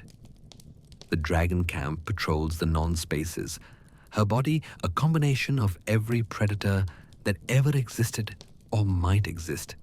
Wings of a bat, tail of a scorpion, heads of various beasts that shift and change so you can never quite focus on what you're seeing. She was made specifically to be the jailer of Tartarus, created from the concept of inescapability itself. Her venom doesn't kill. Death would be escape. Instead, It induces a paralysis of will, a forgetting of the very desire to be anywhere else. Sometimes the Titans gather, not physically, because physics doesn't apply here, but conceptually, their essences overlapping in the vast nowhere of their prison. They don't plot escape. They've learned that plotting makes the prison stronger, makes the bonds tighter. Instead, they remember together, pooling their fragments of the time before, trying to maintain some sense of who they were by collective recollection. They tell stories of the Golden Age, but the stories change with each telling, infected by their imprisonment. The golden light becomes tarnished in memory. The eternal peace becomes suffocating stillness. The perfect contentment becomes mindless stupor. They can't tell if these corrupted memories are more true than their original recollections, or if Tartarus is rewriting their past as well as their present. Rhea visits sometimes, one of the few Titanesses who avoided imprisonment, her role as mother to the Olympians, granting her a complicated immunity. She brings news of the upper world, but her words arrive distorted, filtered through the impossible boundaries of Tartarus. Zeus is king, but is he just? The world continues, but does it thrive? Humans worship new gods, but do they remember the old?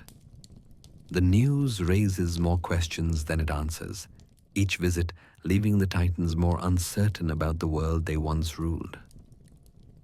The worst torment of Tartarus isn't the physical imprisonment or even the psychological torture of eternal confinement.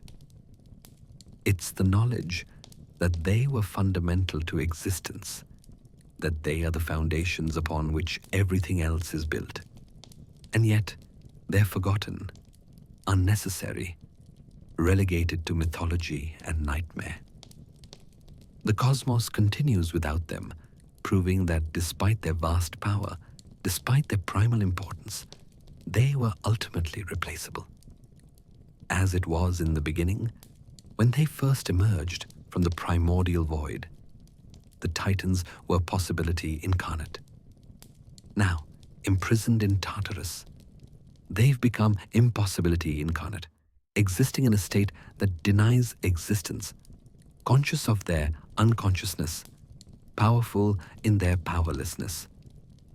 They are paradoxes, and their prison is built from their own contradictions. Some say that Tartarus isn't really a prison but a transformation, that the Titans are being slowly changed into something else, something the cosmos will need in some distant future when the current order fails. They're being fermented like wine, aged like cheese, compressed like coal, becoming diamond. Their suffering isn't punishment, but process. Their imprisonment not ending, but becoming.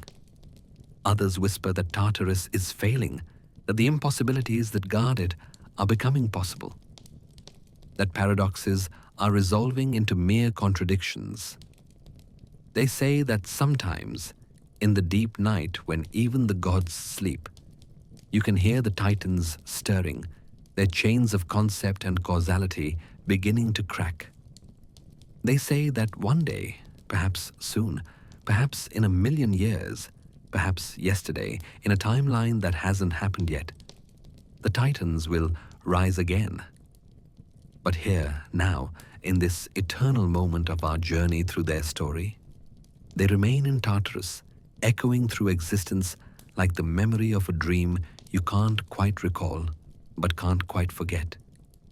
Their imprisonment is complete and eternal, and already over, and just beginning, all at once, because in Tartarus, all states exist simultaneously without resolution. As it was in the beginning, before names and numbers, before up and down, before yes and no, there was the potential for Titans. As it is in the ending that never ends, after everything else has faded to story and song, there will still be Titans, imprisoned in the basement of reality, holding up the floor that everything else stands on without knowing they're standing on anything at all. And now, as our long journey begins its slow spiral back toward the surface of consciousness, let us see how all these threads weave together into a single tapestry. How these 7 aspects of the Titan story are really one story told from 7 directions, like light passing through a prism and revealing the spectrum that was always contained within its wholeness. Return with me first to the Golden Age of Kronos, that eternal afternoon where we began. See it now with eyes that have witnessed what came after. The gift of Prometheus, the burden of Atlas, the forgotten songs of the Titanesses, the flowing multitude of Ocean's daughters, the cosmic violence of the Titanomachy, the eternal imprisonment in Tartarus. The Golden Age wasn't just a beginning, but a seed containing all these future unfurlings, pregnant with its own destruction and transformation. Kronos, on his throne of living time, ruling over perfection, already carried within himself the children he would swallow, the paranoia that would consume him, the war he would lose, the prison that awaited. His golden age was golden precisely because it couldn't last, because permanence and perfection are opposites, because the moment something achieves perfect stasis, the universe begins plotting its transformation.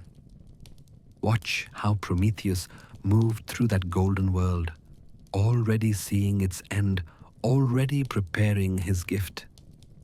The fire he would steal wasn't separate from the Golden Age, but its natural conclusion, the spark that the accumulated potential of all that perfection was waiting to ignite. He didn't destroy paradise, he completed it, giving it the one thing it lacked, the possibility of change, of growth, of becoming more than what it was. The fire he carried in the fennel stalk was the same fire that would forge the chains binding Atlas, the same fire that would light the torches of the Titanesses as they searched for their lost children, the same fire that would reflect in the 3,000 streams of the Oceanids, the same fire that would burn in Zeus's thunderbolts during the Titanomachy, the same fire that would fail to illuminate the darkness of Tartarus. One fire, infinite expressions connecting all things through the simple fact of illumination and warmth. An Atlas bearing the sky. He holds not just the heavens, but the space that allows all these stories to occur. Without his eternal stance maintaining the separation between above and below, earth and sky would collapse into each other, and all these tales would compress into a single point of infinite density where nothing could happen because everything would be happening at once. His burden is what gives the cosmos room to breathe, to move, to change, to tell stories. Feel the weight he carries differently now. It's not just the physical heavens, but the weight of all possibility, all the stories that could unfold in the space he maintains. Every myth that has ever been told or will be told happens in the gap between his hands and the sky, in the space his strength preserves. He doesn't just hold up the heavens. He holds open the stage where all dramas play out. The Titanesses, those forces feminine and fundamental, they're the medium through which all these stories flow. Rhea's earth nurtures the humans who receive Prometheus's fire. Theia's light makes visible the chains that bind Atlas. Phoebe's prophecies foretell the war that will reshape everything. Mnemosyne's memory ensures that none of it is lost, that even forgotten stories remain somewhere, waiting to be remembered. See how they move through every tale, not as protagonists, but as the essential context that makes protagonism possible.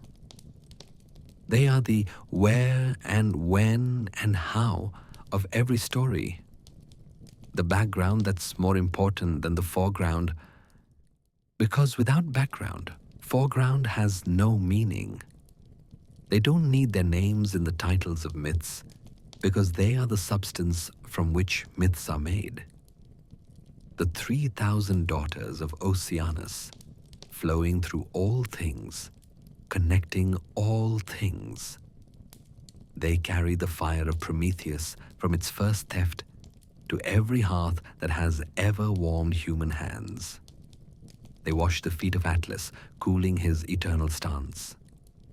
They remember the Titanesses when everyone else forgets.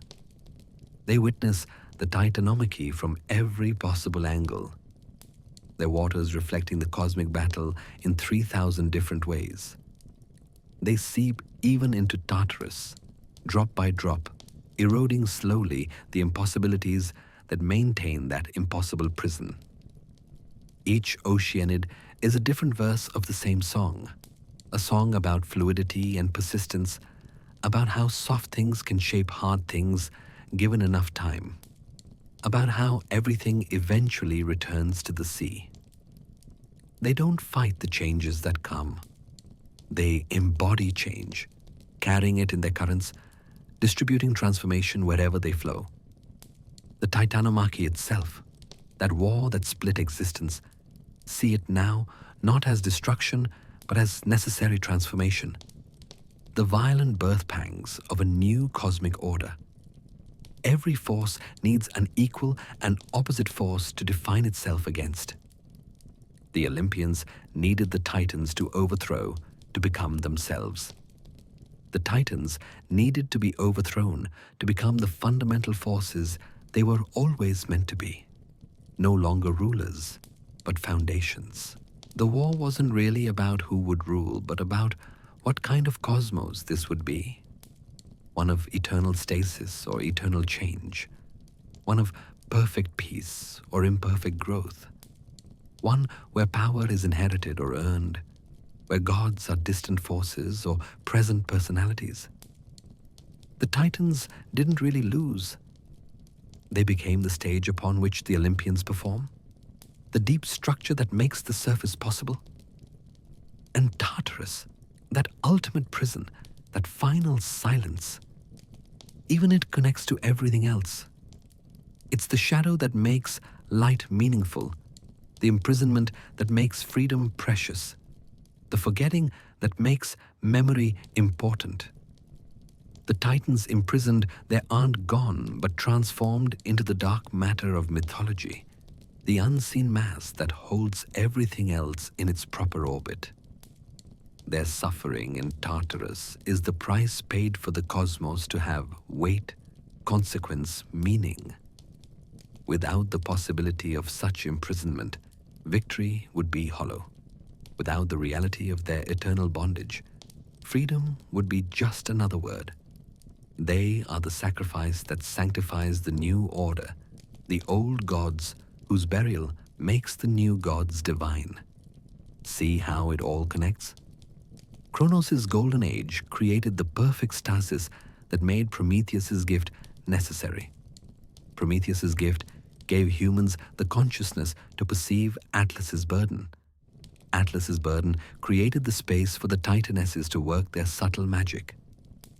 The Titanesses nurtured the waters where the Oceanids flow. The Oceanids carried the currents that shaped the battlefield of the Titanomachy.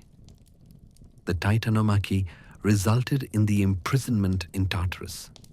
And Tartarus, that absence, that negation, makes us remember and long for the Golden Age, completing the circle. But it's not really a circle, it's a spiral, each revolution carrying us deeper into meaning, into understanding, into the heart of what these stories are trying to tell us about ourselves, about existence, about the price and prize of consciousness itself. The Titans aren't just old gods replaced by new ones. They're the part of ourselves that remembers perfection and chose complexity instead, that could have remained in Eden but reached for the fruit anyway, that accepts the burden of awareness even knowing how heavy it becomes. We carry them within us, these titans. Kronos in our sense of time passing, always too fast or too slow, but never quite right. Prometheus in our endless reaching for fire we're not supposed to have, knowledge that burns as it illuminates. Atlas in our feeling of carrying the world on our shoulders, even when the world insists it carries itself. The Titanesses in the forgotten labors that maintain existence, the thankless work of keeping everything going. The Oceanids in our tears and blood, and the waters that make up most of what we are.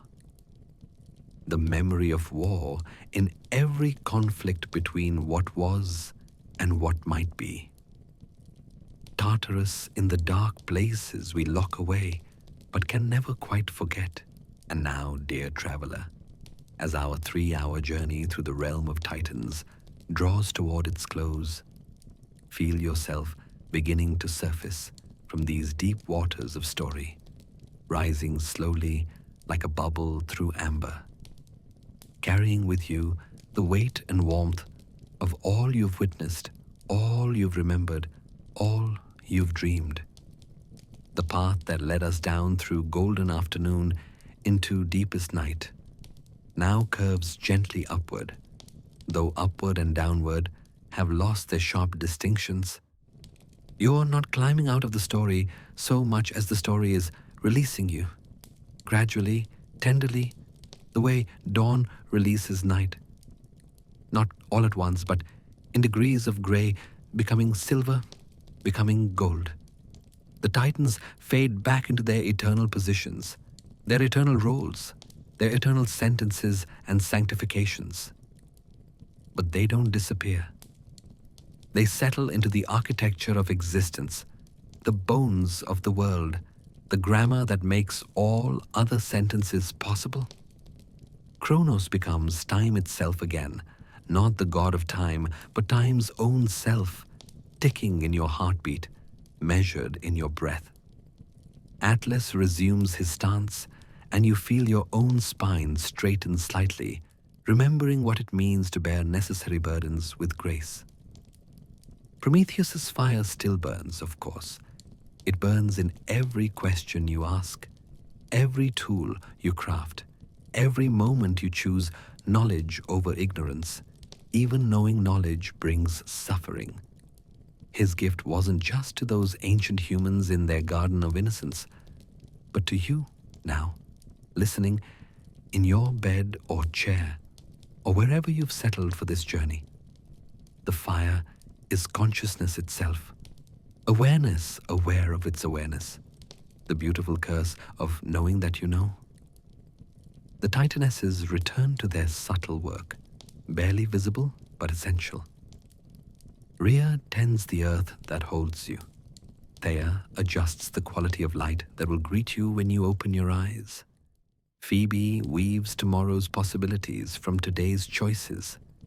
Mnemosyne ensures this story remains even as it ends, filed away in the vast library of everything that's ever been thought or felt or whispered in the dark. The 3,000 Oceanids continue their flowing, in your blood, in your tears, in the rain that might be falling outside your window, in the rivers that run whether you're watching or not, in the seas that breathe with tides pulled by a moon that doesn't know it's pulling anything. They connect all things to all things, making islands impossible, making isolation an illusion, making every drop of water a messenger between all the other drops. The echo of the Titanomachy fades to a whisper, but whispers can be more powerful than shouts.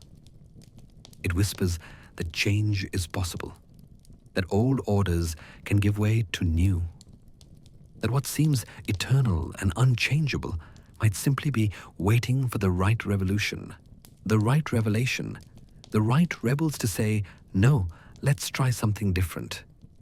It whispers that victory and defeat are temporary states, that power shifts like sand, that today's gods are tomorrow's titans. And Tartarus remains, necessary as shadow, real as absence, patient as entropy.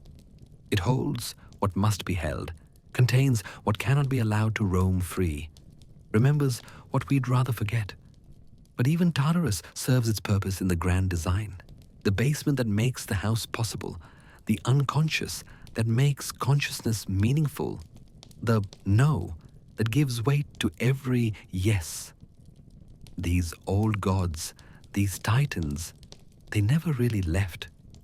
They transformed, translated themselves from personalities into principles, from beings into the ground of being itself. When you feel time's passage, that's Kronos. When you see the sky held separate from earth, that's Atlas. When fire warms your home or burns your hand, that's Prometheus's gift still giving. When the earth feeds you, that's Rhea. When light reveals beauty, that's Theia.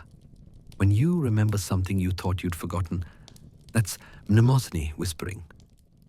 They are the old magic that makes new magic possible, the deep structures that surface stories depend upon, the forgotten foundations that hold up everything we remember.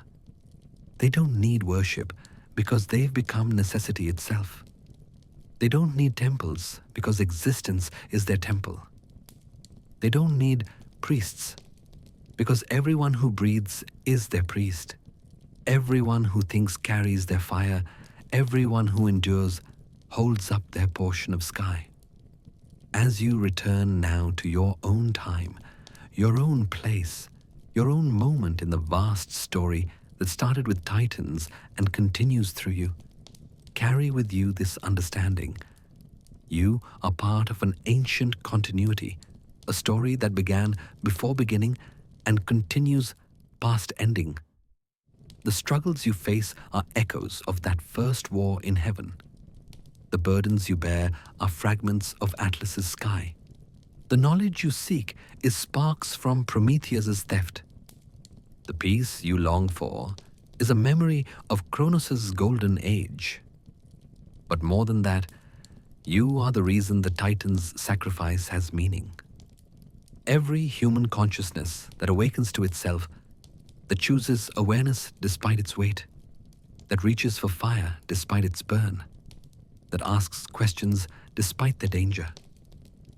Every such awakening justifies Prometheus's chains, sanctifies Atlas's burden, redeems the Titanomachy's violence, gives purpose to Tartarus's prison. You are not separate from these stories. You are these stories, walking around in human form, playing out the eternal drama of consciousness, coming to know itself, of order wrestling with chaos, of the old making way for the new, while somehow remaining essential, foundational, forever.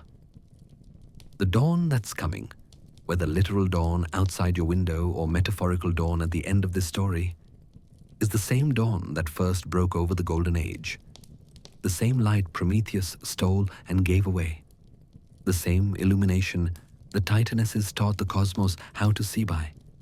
It's always the same dawn, always the first dawn, always new yet ancient, always ending night, yet confirming night will return.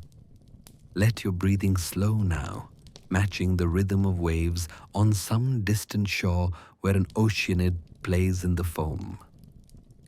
Let your thoughts settle like silt in still water, everything finding its level, everything coming to rest while remaining ready to stir again when the current requires. Let the stories we've shared become part of your own story, threads in your own tapestry, notes in your own song. The Titans sleep now in their various forms of rest. Kronos scattered through time, Atlas in his eternal stance, Prometheus regenerating for tomorrow's eagle, the Titanesses in their subtle labor, the Oceanids in their flowing meditation, the warriors of the Titanomachy in their remembered glory, the prisoners of Tartarus in their impossible existence. They sleep, but their sleep is the kind that maintains the world, the way the ocean sleeps while still pulling tides, the way the earth sleeps while still turning, the way fire sleeps in the wood waiting for the match.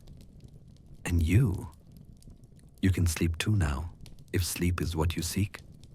Or you can lie awake, feeling the weight of these stories, the warmth of this ancient fire, the flow of these primordial waters.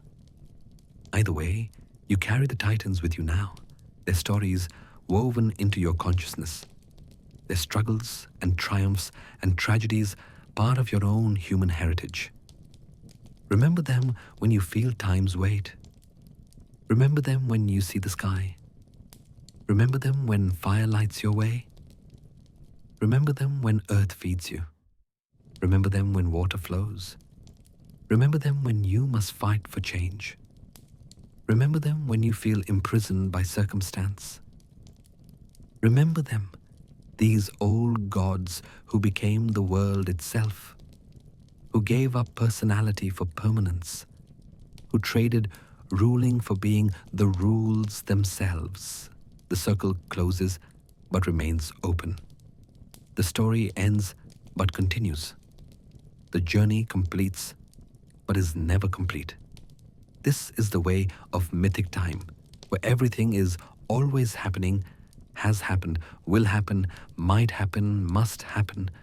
You've been traveling for 3 hours and 3,000 years and 3 seconds and forever, all at once. Rest now, dear wanderer. Rest in the knowledge that the cosmos is held in place by forces older and stronger than any momentary chaos. Rest in the understanding that your struggles are part of an ancient pattern that has meaning, even when meaning seems absent.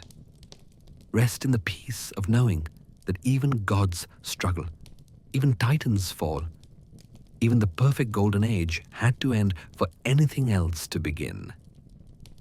The titans remember you, though you may not remember them.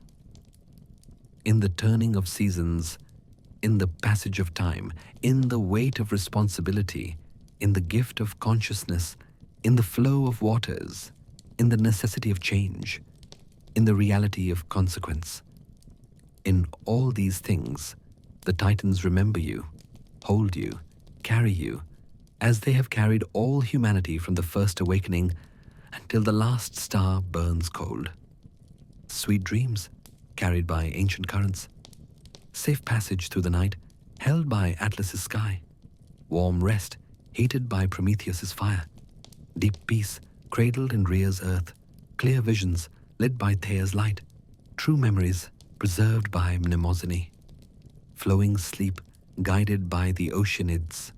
And when you wake, may you wake transformed, carrying within you the gold of that first age, the fire of rebellion, the strength of endurance, the wisdom of the forgotten, the power of the fundamental, the echo of divine conflict, and the strange peace that comes from knowing that even in the depths of Tartarus, existence continues, consciousness persists, stories survive.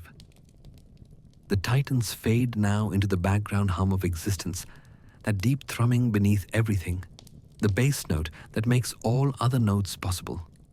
But they're never gone, never absent, never truly forgotten. They are the always in every once upon a time, the forever in every the end, the eternal in every moment, the infinite in every breath. Listen, do you hear it? That deep pulse, that ancient rhythm, that first and last heartbeat, that's them. That's always been them. That will always be them, the titans forever.